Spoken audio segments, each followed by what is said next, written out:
বন্ধুরা দেখো, তোমাদের সাথে একটা ভিডিও শেয়ার করছি। আজকে আমার রেস্টুরেন্টে কে এসেছে সেটাই তোমাদের সাথে শেয়ার করছি। তোমরা দেখতে থাকো। একে হয়তো তোমরা সবাই চিনবে, অনেকেই চিনে থাকবে।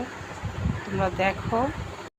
গুড আফটারনুন বন্ধুরা, আজকে তোমাদের সাথে একটা ভিডিও শেয়ার করছি। আমি রেস্টুরেন্টে এতটাই চাপে আছি যে তোমাদেরকে আমি দেখাতে পারি নাই। আজকে অনেক কিছু রান্না মেনু আমাদের ছিল, কিন্তু অনেকটা চাপের জন্য আমরা তোমাদেরকে শেয়ার করতে পারিনি। আর দেখো আমার রেস্টুরেন্টে আছে কে এসছে, দেখো সবাই হয়তো চিনবে গণেশকে। এই যে গণেশ এসছে আমার রেস্টুরেন্টে আজকে। ও এসছে রুম্পার বাড়িতে, আমার সঙ্গেও দেখা করে গেল। এই যে রুম্পা, এই যে আমাকে দিদি দিদি করে যে গণেশ ভাই সবাই বলে কে গণেশ। এই যে দেখো আমার লাইফে, টুম্পার লাইফে, সবার লাইফেই বা রবিদার লাইফে, রমিদির লাইফে, সবার লাইফেই গণেশ ভাই যায়। গণেশ ভাইকে দেখে নাও। তুমি নন্দিনী, ও হচ্ছে